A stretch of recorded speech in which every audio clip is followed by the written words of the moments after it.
Hello friends, welcome back to my channel. आज हम discuss करेंगे यस बैंक, जो कि बहुत एक चर्चित शेयर है अपना ट्रेडर्स के लिए मार्केट में और कुछ हद तक इन्वेस्टर्स के लिए भी, जिसके बारे में बहुत ज़्यादा बात हुई मीडिया में भी और न्यूज़पेपर्स हर जगह यस बैंक की बात हो रही थी और अभी भी होती रहती है मीडिया में हर जगह। तो इसके बारे में हम आज डिस्कस करेंगे। देखिए, ये बात कब हुई थी, जब हमारे जो राणा कपूर है यस बैंक के, वो जो सीईओ थे वहां से स्टार्ट हुई थी। उनके कुछ प्रॉब्लम्स हुए थे, देन उसके बाद बैंक में बहुत बड़ा एक क्राइसिस का सिचुएशन आ गया था। देन उसको उनको रिप्लेस किया रवनीत गिल जी ने। रवनीत गिल जी के भी टाइम में सेम प्रॉब्लम हुई कि वो बैंक को संभाल नहीं पाए और फिर वहां पर बहुत सारे इश्यूज हुए बैंक्स को संभालने में। बैंक की लिक्विडिटी की प्रॉब्लम आ गई। देन गवर्नमेंट को इंटरवीन करना पड़ा, आरबीआई को इंटरवीन करना पड़ा बीच में। देन बहुत सारे प्रॉब्लम्स आए बैंक के सामने। तो उस टाइम पे क्या हुआ कि यस बैंक को उबारने के लिए, इस मुश्किल दशा से उबारने के लिए कुछ गवर्नमेंट ने स्टेप्स उठाए, जहां पे कुछ इन्वेस्टर्स को लाया गया और उनको इन्वेस्ट करने के लिए कहा गया। अब ये बात क्यों थी? क्योंकि लिक्विडिटी की प्रॉब्लम बहुत ज़्यादा थी बैंक में वो टाइम पे। अब करे क्या? अब करना ये था कि अगर बैंक को डूबने तो दे नहीं सकते क्योंकि ये लिक्विड सिचुएशन है, और अगर बैंक को डूबने दे दिया गया तो इकोनॉमी की हालत खस्ता हो जाएगी। ठीक है, क्योंकि ये कंपनी ने बहुत सारे कॉर्पोरेट्स को लोन दिया हुआ था, क्योंकि ये प्राइमरीली ये कॉर्पोरेट लोन फोकस्ड बैंक है और इसने जिस तरीके से ग्रोथ दिखाई थी पिछले कुछ सालों में, वो काबिले तारीफ थी। और प्राइवेट बैंक में सबसे ज़्यादा इसने ही ग्रोथ अपने लोन बुक्स देख लीजिए, बहुत ज़्यादा तेजी से भाग रहा था। तो ये अभी मैं क्यों बोल रहा हूँ ये डार्क हॉर्स है। डार्क हॉर्स का मतलब क्या होता है? कोई एक ऐसी चीज जो आपको सब चीज इग्नोर कर रहे हैं, बट वो एकदम से भागना स्टार्ट करे, एकदम से परफॉर्म करने लगे, तो उसको हम डार्क हॉर्स बोलते हैं। तो इसमें अभी भी बहुत दम बाकी है। आप इसको मत सोचिए कि यस बैंक उसका भी शेयर प्राइस गिर गया है या फिर वो ऐसे ही है, उसको कोई लेगा नहीं, कोई इंटरेस्ट नहीं दिखा रहा है, बट इसमें अभी भी दम है। तो इसमें हुआ क्या था कि यहाँ पे गवर्नमेंट ने कुछ हेल्पिंग हैंड्स मंगाए। हेल्पिंग हैंड्स अपने कुछ, जैसे एसबीआई हो गया, SBI State Bank of India, then उसके बाद ICICI Bank, HDFC Bank, Federal Bank, Bandhan Bank, IDFC First Bank, उसके बाद कोटक महिंद्रा बैंक, ये बैंकों ने, एक्सिस बैंक, ये बैंकों से इन्वेस्ट करने को कहा गया कि आप लिक्विडिटी लाइए और हम इस बैंक को खड़ा करेंगे। तो इस इसमें सबसे ज्यादा जो सबसे बड़ा हाथ था वो था एसबीआई का, क्योंकि स्टेट बैंक ऑफ इंडिया ने सबसे ज्यादा स्टेक इस पे खरीदा था। तो अभी ये जो इन शख्स का मैं आपको फोटो दिखा रहा हूँ, ये जो आपको शख्स दिख रहे हैं स्क्रीन पे, ये है प्रशांत कुमार।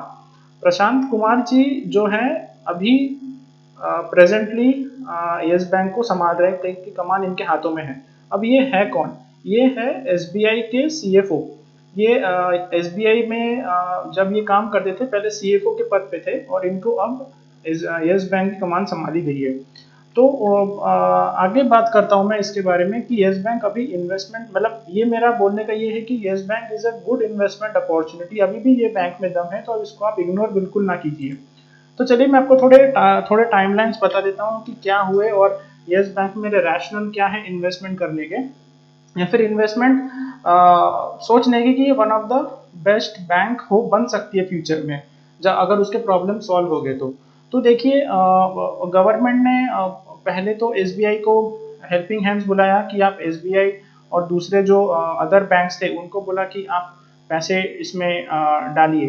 तो उसके बाद इन्होंने यस बैंक ने अपने लिक्विडिटी पोजीशन को सुधारने के लिए उन्होंने एक एफपीओ लॉन्च किया, जो था करीब जून के मिड में जून में उन्होंने एक एफपीओ लॉन्च किया, जिसमें उन्होंने 15,000 करोड़ रेस किया। 15,000 करोड़ रेस करने का कारण क्या था कि उनके पास लिक्विडिटी की प्रॉब्लम थी। अब लिक्विडिटी की प्रॉब्लम थी तो पैसा कहाँ से लाएंगे? तो उन्होंने बोला कि हम फॉलो ऑन पब्लिक ऑफर, जिसको हम बोलते हैं आईपीओ के बाद आईपीओ आता है। आईपीओ तो इनिशियल ऑफर, पब्लिक ऑफर होता है जो इनिशियली कंपनी जब लिस्ट होती है तब इशू करती है। फॉलो ऑन पब्लिक ऑफर मतलब आईपीओ होने के बाद अगर उसको फंड्स की जरूरत पड़े मार्केट से, तो वो पब्लिक को शेयर्स बेच के वो 15,000 करोड़ उन्होंने जुटाने की कोशिश की। अब इसमें 14,200 करोड़ के करीब तो इनके एफपीओ में के थ्रू भर गए थे पैसे। अब बाकी जो बचे थे तो उनका भरपाई कौन करेगा? अप्रोक्सीमेटली 800 करोड़ का। तो इसको भरपाई करने के लिए एसबीआई सामने आया था, क्योंकि एसबीआई अंडर राइटर था इसका। तो एसबीआई अप टू 3000 करोड़ का इसका अंडर राइटिंग का टारगेट था, तो इसको तो 800 करोड़ ही देने थे ज्यादा। तो एसबीआई ने और एक्स्ट्रा 800 करोड़ के यहाँ पे एफपीओ खरीदी और ये पूरा सब्सक्राइब हो गया। बट उस टाइम पे शेयर का जो प्राइस था वो उस टाइम पे प्राइस चलता था अप्रोक्सीमेटली 30, मुझे जहां तक याद है तो 30 के प्राइस पे कोट करता था उस टाइम पे। अब जब एफपीओ लॉन्च हो गया, एफपीओ लॉन्च होने के बाद ये शेयर प्राइस आधा हो गया, मतलब अप्रोक्सीमेटली ये 12 के करीब आ गया। तो अब वहां पे बात थी कि भैया हमको शेयर्स जो है वो 12 के भाव पे, मतलब 12 रुपीज के भाव पे एफपीओ के प्राइसेस आ गए थे। अब उस टाइम पे इन्वेस्ट करना है नहीं करना है? मेरा रैशनल ये है कि जिस टाइम पे ये एफपीओ आया था उस टाइम पे बुक वैल्यू थी बैंक की करीब करीब 9.9 रुपीज, ठीक है, 9.9 रुपीज थी। और उस टाइम पे करंट मार्केट प्राइस, मतलब उस टाइम पे आप पकड़ के चलो 25 रुपीज का था, ठीक है, 25 रुपीज का प्राइस था। अब इसको आप अगर प्राइस टू बुक वैल्यू का निकालेंगे तो प्राइस टू बुक वैल्यू इसकी करीब करीब आती है 2.5 टाइम्स। 2.5 टाइम्स इसकी प्राइस टू बुक वैल्यू आती है उस टाइम पे, जब इसका एफपीओ लॉन्च हुआ था। Right of, post right of मतलब उसने जितने भी उसके बुक्स में बैड लोन्स थे उनके राइट ऑफ करने के बाद ये सब बच रहा था। तो ये बाकी सब कुछ बेचने के बाद इसका 25 रुपए शेयर प्राइस का भाव था उस टाइम पे। अभी 9.99 इसका तो बुक वैल्यू था। अब 9.99 को आप पकड़ के चलो, मैं 10 राउंड फिगर मान लेता हूँ, 10। अब 10 को आप अगर 10 और आपका शेयर प्राइस आप यहाँ पे 12 में बताया आपको, तो 12, अब 10 और 12 का आप अगर एवरेज भी निकालोगे तो वो 11 रुपए आता है। तो 11 रुपए के भाव पे अगर कोई आपको 12 रुपए का शेयर मिल रहा है, 12 प्राइस तो करंट मार्केट प्राइस है और 11 रुपए का आप पकड़ के चलो बुक वैल्यू है इसकी, ठीक है, एवरेज पकड़ रहा हूं मैं।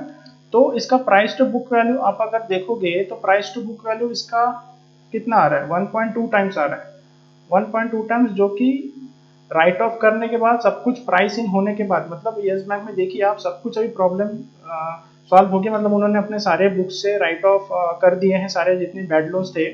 तो अभी उनके पास पोस्ट राइट ऑफ जो अभी सब कुछ बच रहा है, तो वो आपको 12, अभी तो 12 चला था, अभी तो फिलहाल ये 15 पे कोट कर रहा है शेयर प्राइस, बट अभी कुछ दिन पहले जब 12 का था तो ये ऑलरेडी सब कुछ प्राइस्ड इन है। मतलब ये, मैं इसका बोलने का मेरा ये तात्पर्य है कि ये 12 रुपए का जो प्राइस है या फिर 15 रुपए 13 रुपए, अगर वो और मार्केट अगर थोड़ा करेक्ट होता है तो ये थोड़ा नीचे भी आ सकता है, तो अपने एफपीओ प्राइस के करीब।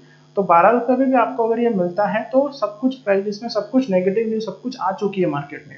अब इसमें और, मतलब मैं ये नहीं बोल सकता बुरा नहीं हो सकता, बट इसमें जो बुरा होना था वो हो चुका है, ठीक है। अब मेरा दूसरा और एक क्या इसका पॉइंट ऑफ व्यू देखने का, कल मैंने आपसे एक वीडियो शेयर किया था रिप्लेसमेंट वैल्यू के बारे में, ठीक है। रिप्लेसमेंट वैल्यू आपने अगर वीडियो नहीं देखा होगा तो मैं उसका वीडियो का लिंक डिस्क्रिप्शन में डाल दूंगा।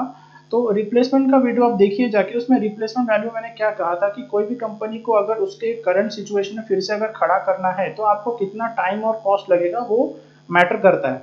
अब यस बैंक के पास देख लीजिए, यस बैंक के पास आपके पास अप्रोक्सीमेटली, अगर मुझे याद हो करेक्टली तो करीब करीब 1300 ब्रांचेस हैं, ठीक है। जिस तरीके से उन्होंने अपना ब्रांच ग्रोथ किया था 1300 ब्रांचेस से पूरे ऑल ओवर इंडिया में, तो अच्छे खासे उन्होंने अपने रीच को बढ़ाया हुआ है पूरे इंडिया में। उसके बाद देख लीजिए एम्प्लॉयज, आप अगर उनके एम्प्लॉयज स्ट्रेंथ को देखेंगे तो उन्होंने जिस तरीके से ग्रोथ की थी कुछ पिछले कुछ सालों में, कॉर्पोरेट लोन्स, उनके जो लोन बुक्स थे, उनके जो यस बैंक सिक्योरिटीज का, इनका जो सिक्योरिटी का जो आर्म है, देन उसके बाद उनके बहुत सारे दूसरे भी बिजनेस है। वहाँ पे जिस तरीके से एम्प्लॉयज की ग्रोथ हुई थी, मतलब वहाँ पे जिस तरीके से हायरिंग हुई थी, और इनका जो एम्प्लॉय का जो बेस है बहुत यंग बेस है इनका, मतलब यहाँ पे बहुत इनका जो मतलब एवरेज एज जो है, लोग जो काम करते हैं यहाँ पे, ये अप्रोक्सीमेटली 32 या 33 एवरेज एज है। तो यहाँ पर देखिए यंग टैलेंट बहुत है इस कंपनी में। उसके बाद इनके जो सॉफ्टवेयर नेटवर्क्स, इन्होंने जो इतने सालों से जो अपने सॉफ्टवेयर डेवलप किए हैं, उनके पास कुछ लाइसेंस होंगे कुछ प्रोडक्ट्स के, तो सॉफ्टवेयर जो प्रोडक्ट्स इन्होंने डेवलप किए वो भी मायने रखते हैं। तो उसके बाद मल्टीपल इनके पास नेटवर्क है, सॉफ्टवेयर नेटवर्क से मल्टीपल। उसके बाद बैंकिंग लाइसेंस है, मेन है इनके पास बैंकिंग लाइसेंस है।